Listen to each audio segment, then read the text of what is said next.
Ricardo Piglia ha cumplido 75 años y tanto Geolibros como Revista B quieren homenajearlo.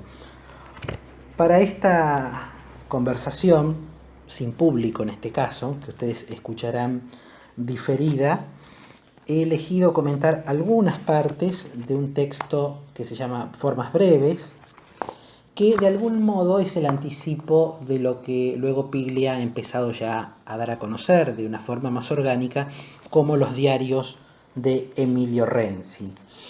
En este texto, Formas Breves, que originariamente se publicó en el año 2000 y que tiene una edición argentina a partir del año 2014, es un anticipo, como ya mencionaba, de lo que luego vamos a encontrar ya plenamente desarrollado en los 3 volúmenes que están previstos editarse sobre que contienen los diarios de Ricardo Piglia. Los 2 primeros ya están disponibles y el tercero se prevé que saldrá a la luz el año próximo.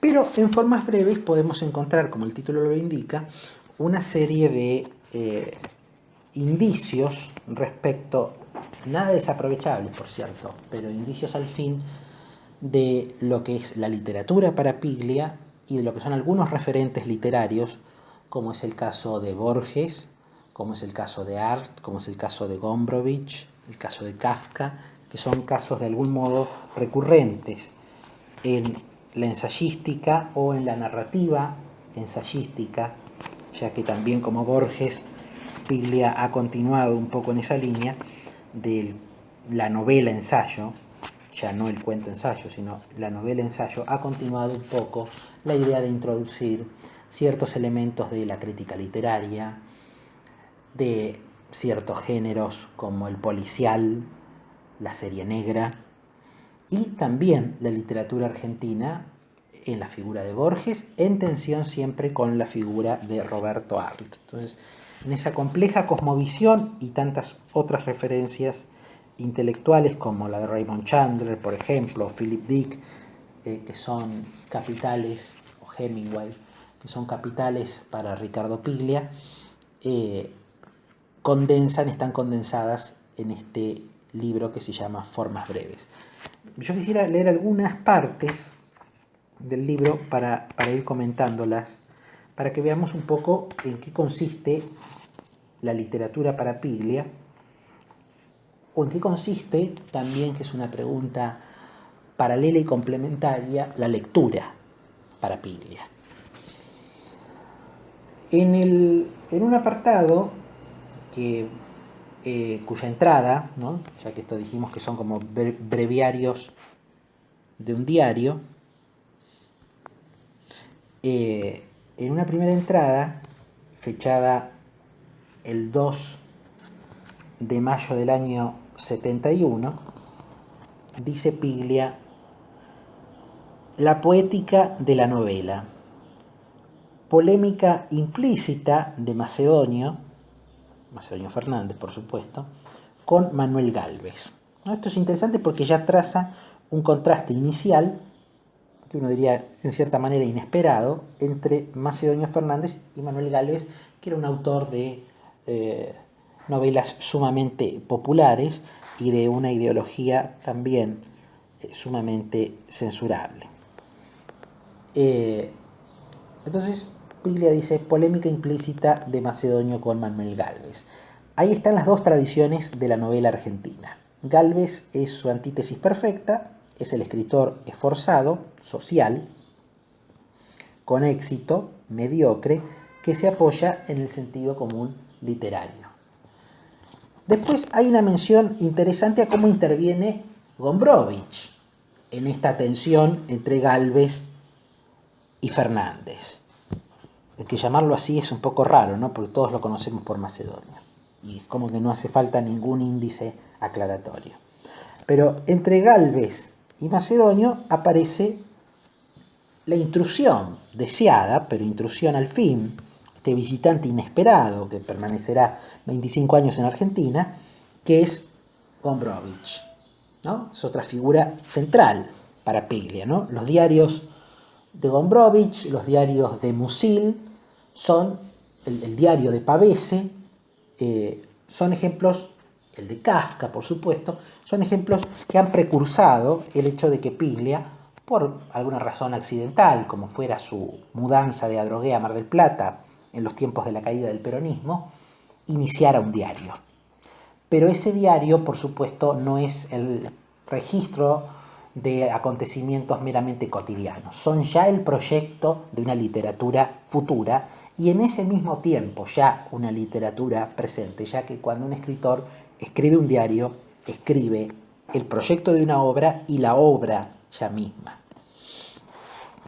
Entonces Piglia dice en el año 71, o al menos así está fechada esta entrada, los diarios, como las autobiografías, tienen permitida el terreno de la ficción también. Dice Piglia, hasta que Gombrowicz no llega a la Argentina, se puede decir que Macedonio no tiene a nadie con quien hablar sobre el arte de hacer novelas. O sea, Gálvez no es un interlocutor válido para Macedonio. Transatlántico, ¿no?, una de las novelas de Gombrowicz, novela argentina, ya es una novela macedoniana, para no hablar de Ferdidurque. A partir de Gombrowicz se puede leer a Macedonio.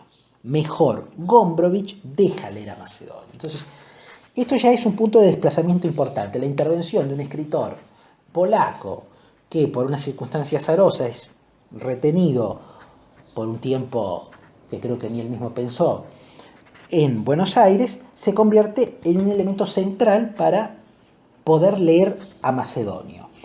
Lo cual también anticipa o desmitifica o introduce al menos una variedad crítica respecto de lo que usualmente consideramos como las condiciones de posibilidad para leer a Macedonio Fernández, que son básicamente la intervención de Jorge Luis Borges. Es decir, durante mucho tiempo, hasta que justamente se empezó a valorar la obra de Macedonio Fernández en términos propios, como había dejado entrever en un chiste un poco malicioso, Adolfo Bioy Casares, Macedonio Fernández era un personaje borgiano más.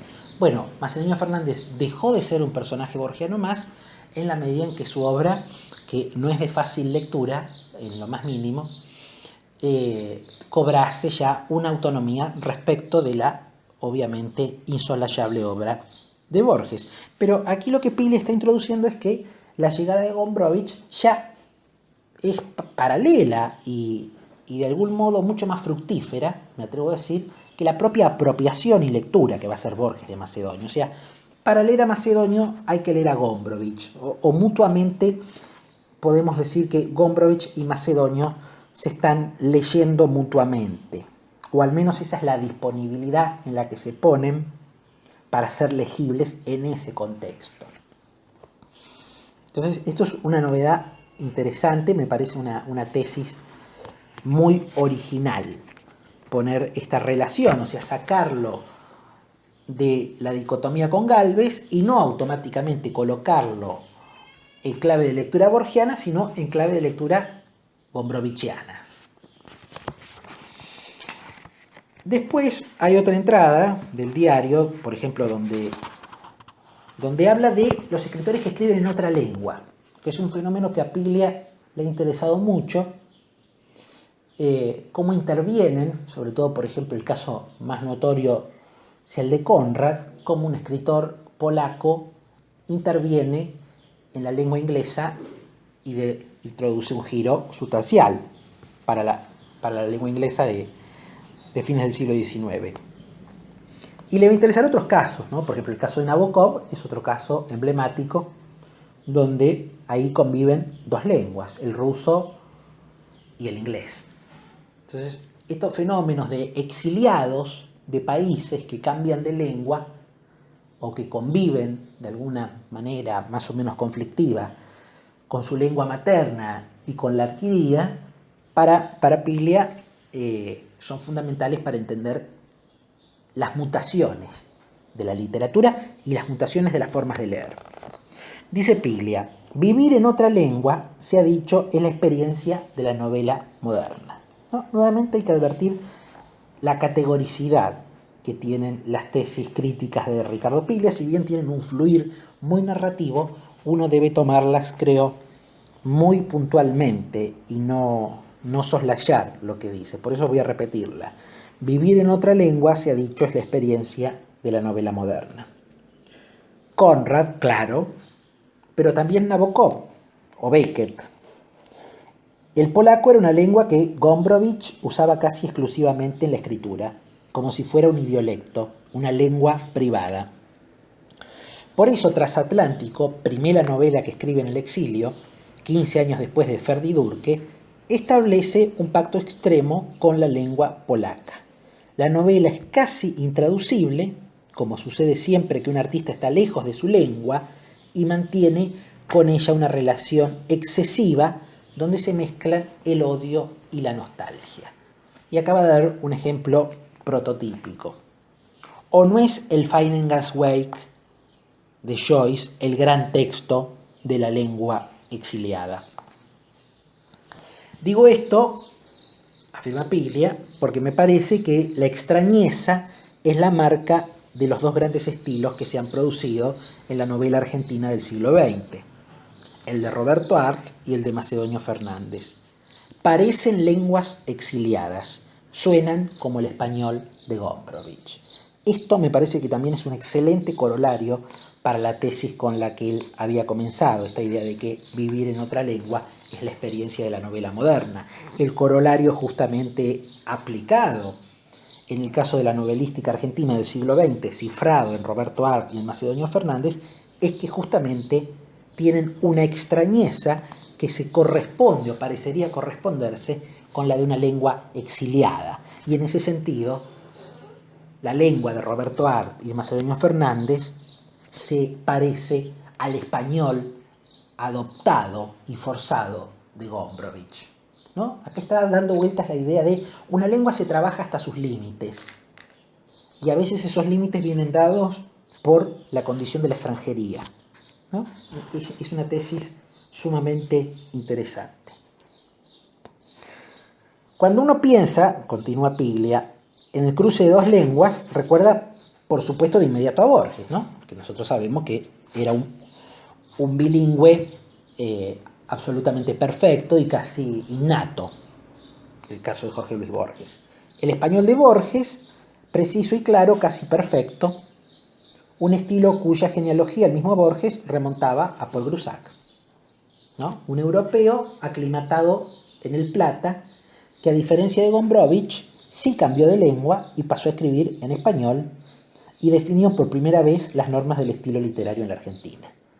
Entonces, el caso de Borges se vuelve interesante por la convivencia del español con el inglés, pero el español mediado no por lo que diríamos lo inmediatamente autóctono, sino por la experiencia también legada por un extranjero aclimatado, como bien dice Piglia, que es el caso de Paul Grusac, que, como muchos de ustedes saben, influyó decisivamente en cierta, incluso en la crítica, no solamente en la narrativa, sino en la forma de concebir la literatura, por lo menos hasta que fue relevado por Borges y por toda la nueva generación, ¿no? Grusac y Lugones, para decirlo intempestivamente, eran los dos grandes referentes de las dos primeras décadas del siglo XX.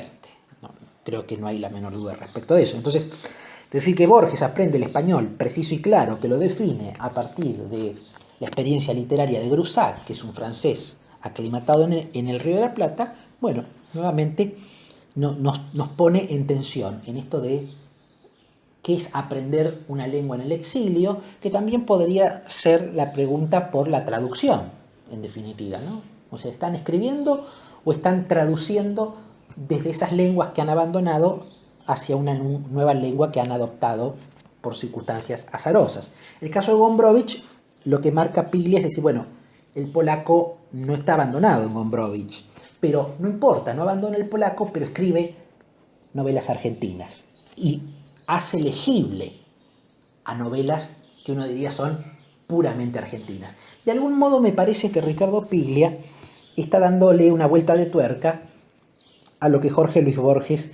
ya había establecido en El escritor argentino y la tradición, que es otro de los ensayos que Ricardo Piglia, creo que todos los borgianos valoramos muchísimo, como el ensayo de Borges, ¿no? En ese ensayo ustedes recordarán que Borges cifra que hay 3 grandes tradiciones para leer, no tradiciones literarias en el sentido de hacedoras de obras maestras, no necesariamente, aunque algunas lo sea, pero tradiciones de lectura que están desplazadas de las tradiciones que podemos decir canónicas o centrales, que son 3: la tradición hebrea, la tradición irlandesa y la tradición argentina, ¿no?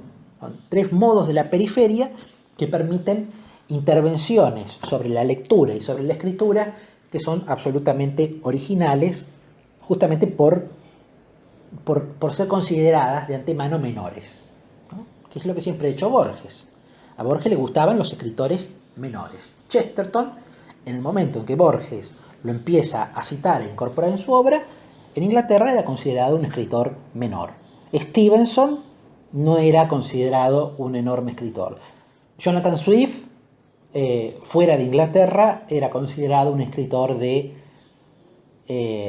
literatura infantil.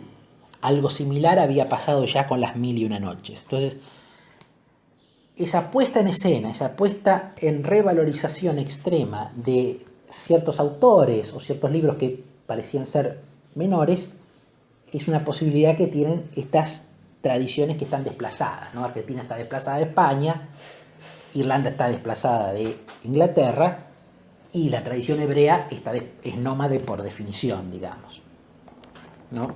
Digamos, su interpretación es la interpretación del libro sagrado, pero es una interpretación que se va dando en distintos lugares, o sea que en ese caso el desplazamiento es todavía mucho más notorio, porque los puntos de sentido que va a ir constituyendo el pueblo judío son disímiles, y desde donde lea, desde la geografía que lee, lo hace de una manera excepcional, pero justamente por la condición del desplazado, del que no está incorporado en una tradición hegemónica.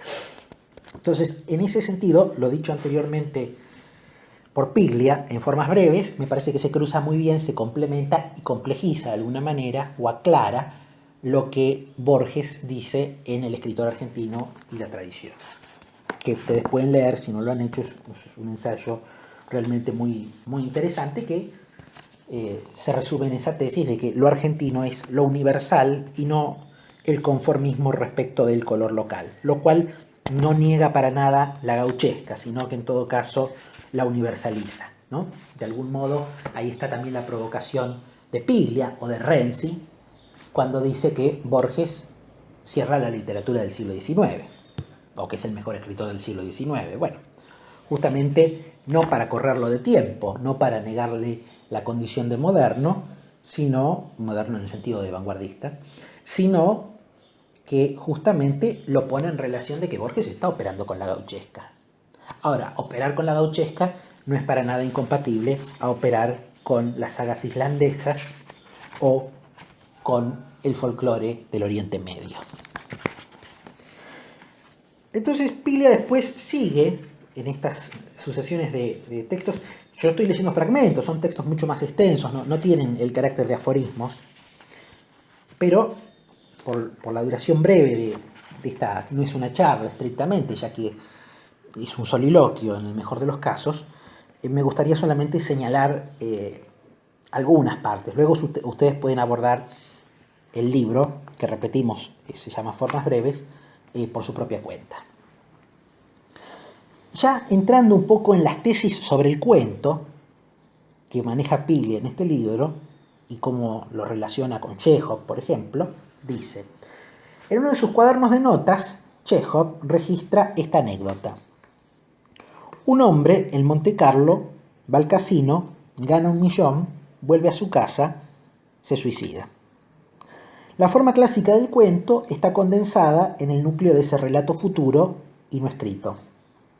Contra lo previsible y convencional, jugar, perder, suicidarse, la intriga se plantea como una paradoja, ¿no? Rescaten esto. La intriga se plantea como una paradoja. La anécdota tiende a desvincular la historia del juego y la historia del suicidio. Esa escisión es clave para definir el carácter doble de la forma del cuento. Y aquí se enuncia una primera tesis sobre el cuento, que va a ser muy fructífera en toda la crítica que va a llevar a cabo Piglia y que va a dar un resultado extraordinario cuando lo aplica al caso de Borges. Esta primera tesis dice: un cuento siempre cuenta dos historias. El cuento clásico, el de Poe, el de Quiroga, narra en primer plano la historia 1, el relato del juego, y construye en secreto la historia 2, el relato del suicidio. El arte del cuentista consiste en saber cifrar la historia 2 en los intersticios de la historia 1. Un relato visible esconde un relato secreto, narrado de un modo elíptico y fragmentario. El efecto de sorpresa se produce cuando el final de la historia secreta aparece en la superficie. Cada una de las dos historias, continúa Piglia, se cuentan de modo distinto. Trabajar con dos historias quiere decir trabajar con dos sistemas diferentes de causalidad. Los mismos acontecimientos entran simultáneamente en dos lógicas narrativas antagónicas. Los elementos esenciales de un cuento tienen doble función y son usados de manera diferente en cada una de las dos historias. Los puntos de cruce son el fundamento de la construcción. Nuevamente, el carácter del intersticio y de la intersección, diría yo, ¿no?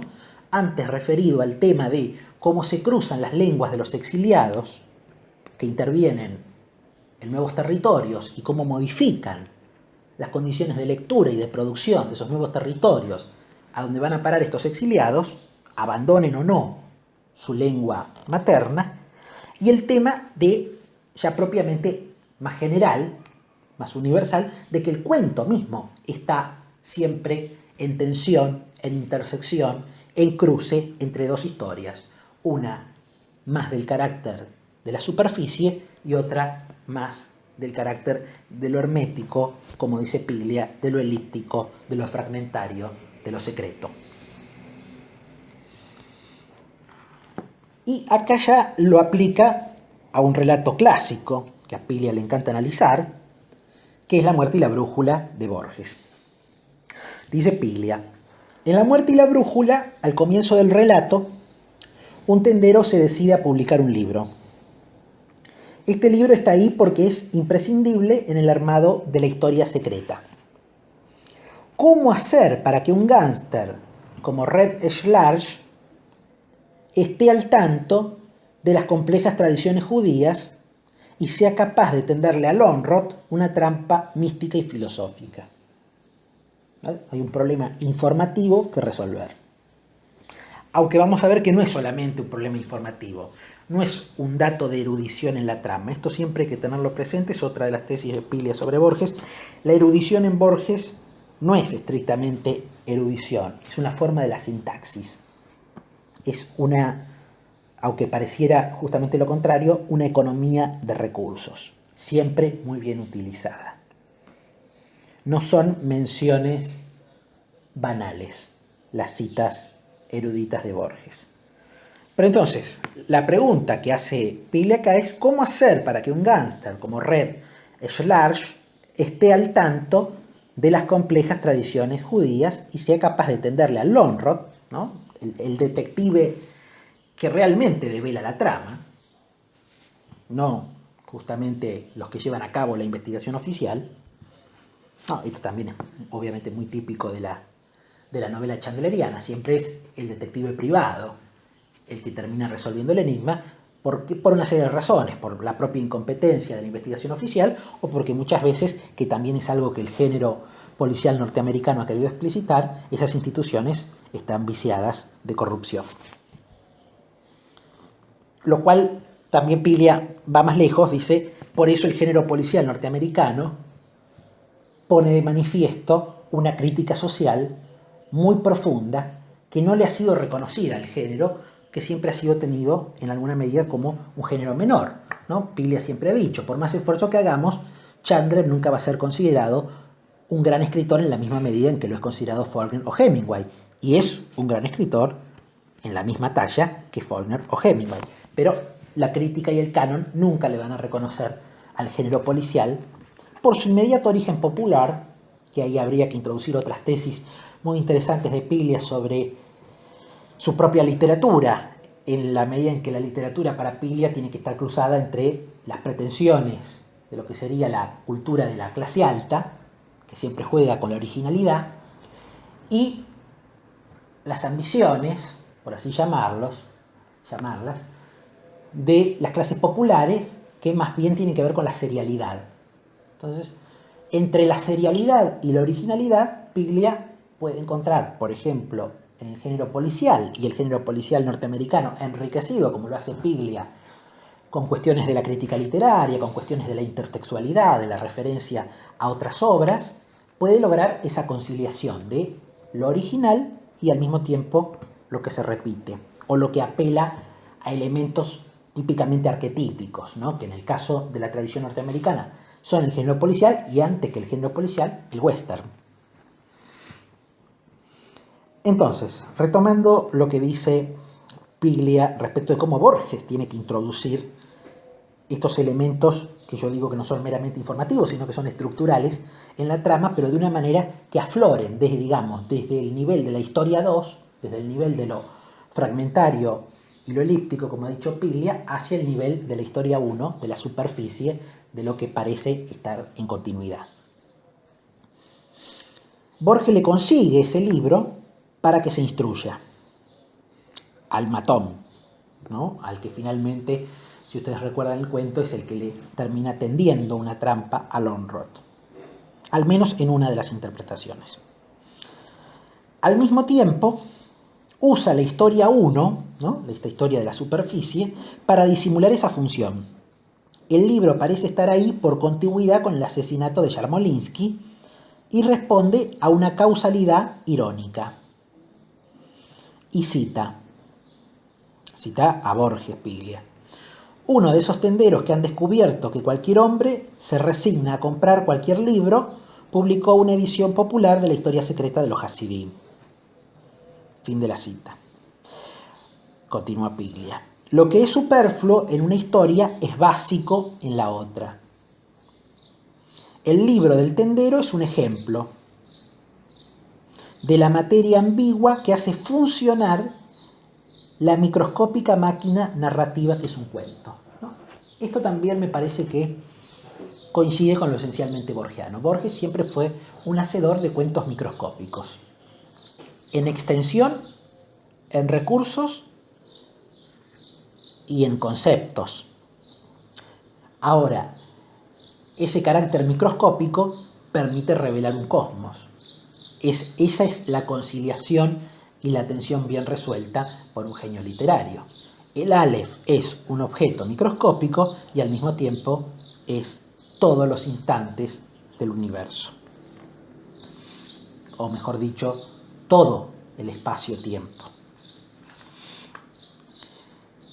Luego Piglia prosigue, es realmente muy ameno y muy difícil detenerse en la lectura de formas breves, porque justamente tiene el carácter de lo narcótico, que es algo que Piglia logra muy bien y que creo que hay que poner en valor en este homenaje que modestamente estamos haciendo a los 75 años que está cumpliendo Ricardo Piglia.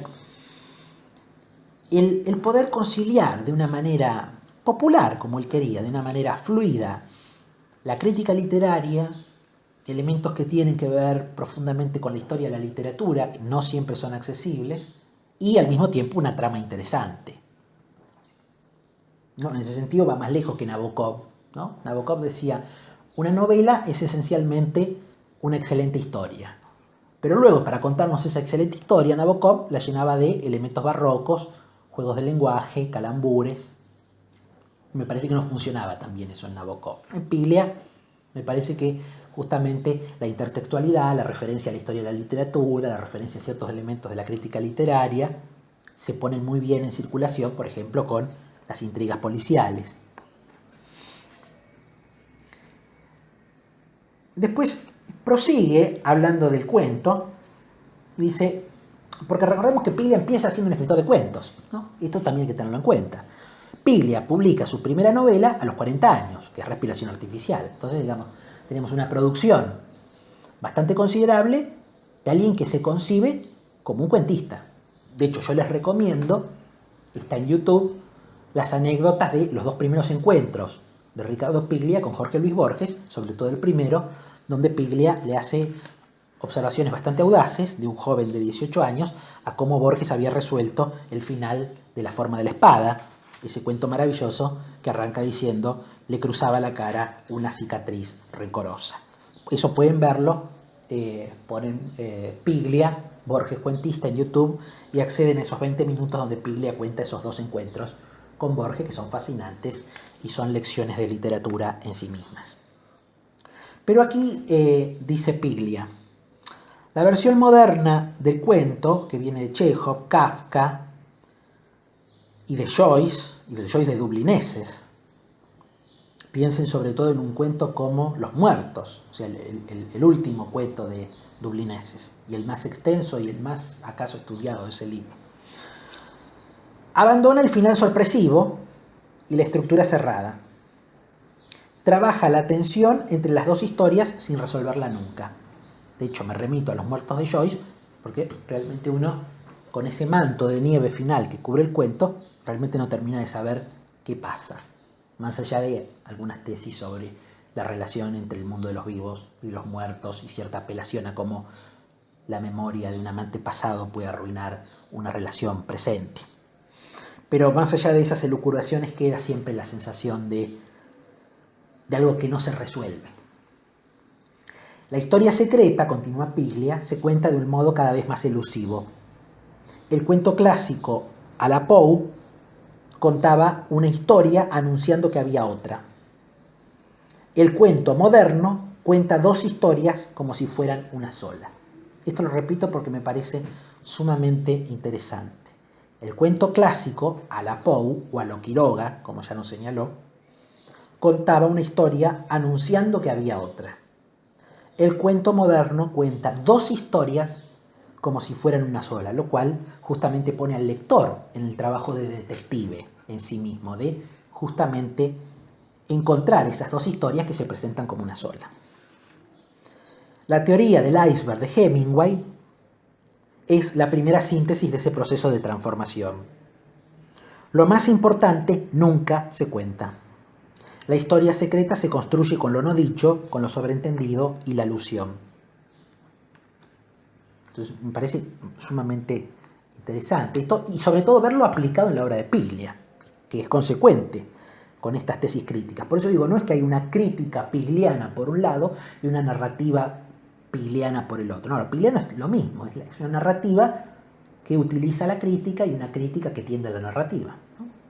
Es una gran herencia borgiana, pero con un sello al mismo tiempo muy propio en Ricardo Piglia. Creo que es el que mejor ha continuado la herencia posborgiana en ese sentido. Acá agrega Piglia, para Borges, la historia 1, o sea, recordemos siempre la historia de la superficie, la aparente, por así decirlo, es un género, y la historia 2 es siempre la misma. Para atenuar o disimular la esencial monotonía de esa historia secreta, Borges recurre a las variantes narrativas que le ofrecen los géneros, ¿no? La historia 1 es un género, y la historia 2 es secreta. Entonces, para mantener esa tensión, los géneros sirven como velo de esa historia secreta. Todos los cuentos de Borges están construidos con ese procedimiento, ¿no? Vaya generalización, pero bien sostenida también. La historia visible, el juego de la anécdota de Chekhov, sería contada por Borges según los estereotipos, levemente parodiados de una tradición o de un género. Una partida en un almacén en la llanura entrerriana, contada por un viejo soldado de la caballería de Urquiza, amigo de Hilario Escasubi. El relato del suicidio sería una historia construida con la duplicidad y la condensación de la vida de un hombre en una escena o acto único que define su destino.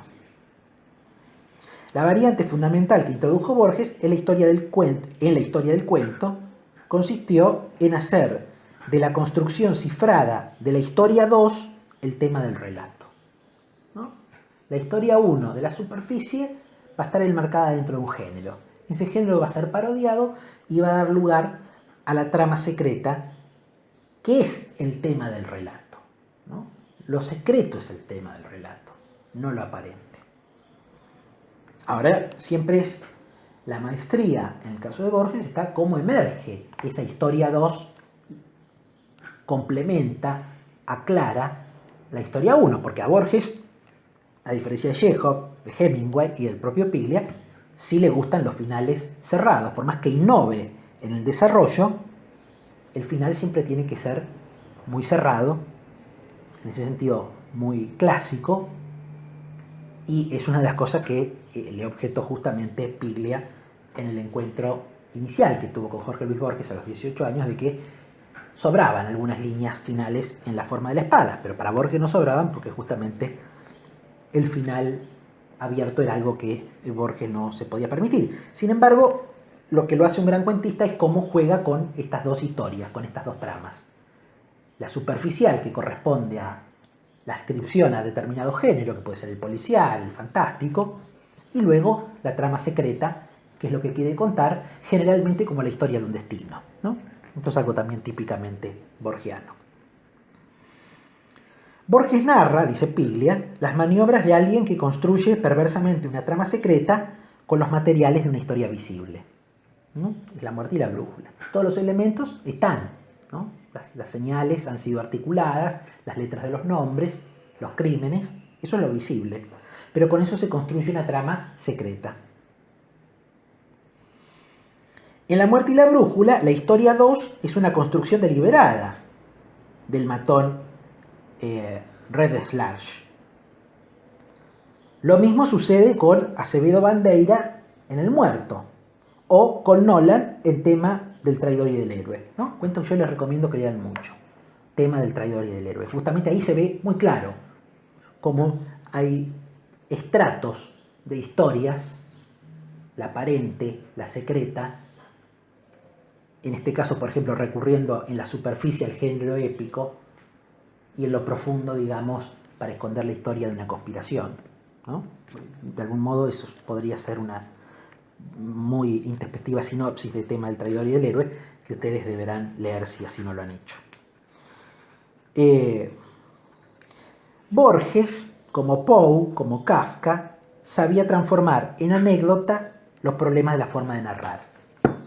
Y con esto yo creo que es suficiente para una primera aproximación a Formas breves de Ricardo Piglia, que ahora leyéndolo junto con ustedes, ¿no? Con ustedes en ausencia, pero en presencia virtual, me doy cuenta de que es un poco un libro que anticipa y que expresa cosas que uno puede encontrar en los diarios de Emilio Renzi, que como digo ya están siendo publicados desde el año pasado, y al mismo tiempo es un libro que me parece que viene de crítica y ficción, ¿no? Entonces, Formas breves para mí está entre el diario de Emilio Renzi y crítica y ficción, y eso lo hace tan interesante, y Formas breves me parece que es un manual básico para introducirse a leer luego todas las novelas de Piglia, ya con los elementos suficientes para advertir este juego que yo he tratado de transmitirles entre narrativa, crítica, formas de leer, formas de escribir, el uso que se hace de las distintas tradiciones literarias, el uso que se hace de las distintas lenguas, a veces en el caso de un mismo escritor. Y eso de algún modo puede verse condensado en una novela, que es la última novela que ha publicado Ricardo Piglia, que se llama El camino de ida, ¿no? El camino de ida, y con esto concluyo, ustedes van a encontrar la historia de un profesor argentino, justamente, que se inserta en una universidad de la Ivy League norteamericana para dar clases, un seminario, para impartir un seminario sobre Hudson, ¿no? El escritor argentino, nacido en Argentina, pero en definitiva un escritor inglés, ¿no? Esa es otra tesis que Piglia marca en El camino de ida. Los dos grandes escritores ingleses de fines del siglo XIX no son ingleses, ¿no? Uno es polaco y el otro ha nacido en Argentina.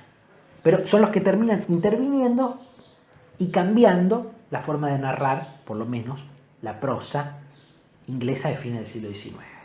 ¿no? Entonces me parece que esa es una tesis que está, o sea, en consonancia con lo que ya hemos dicho de forma breve, muy bien aplicada en el camino de ida. Entonces tenemos un profesor argentino que va a Estados Unidos, o sea, se inserta ya en otra lengua, que es obviamente muy autobiográfico con el propio camino que hizo Piglia, de estar dando clases en distintas universidades norteamericanas durante más de 15 años, a impartir un seminario sobre un escritor de lengua inglesa, pero nacido en Argentina. Entonces, ahí está justamente en el eje central del camino de ida, si bien también hay una trama secreta, como Piglia bien sostenía que es la característica del cuento moderno, aunque podría generalizarse que es la característica de la narrativa moderna, está en la superficie este cruce de lenguas y cómo se van leyendo mutuamente y enriqueciendo mutuamente esas distintas tradiciones literarias, y luego hay una trama secreta, que es la trama de una serie de crímenes,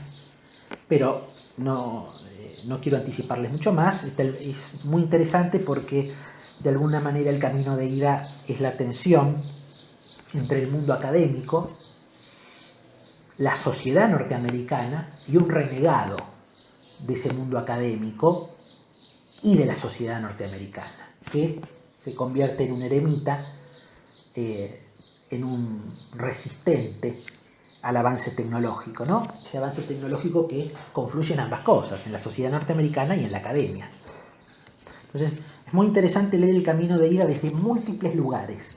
Este lugar de la intersección de lenguas, este lugar de la historia 1, la historia 2, y el lugar también de un poco de la crítica, una crítica interesante, hecha desde un policial, a lo que significa el avance tecnológico capitalista.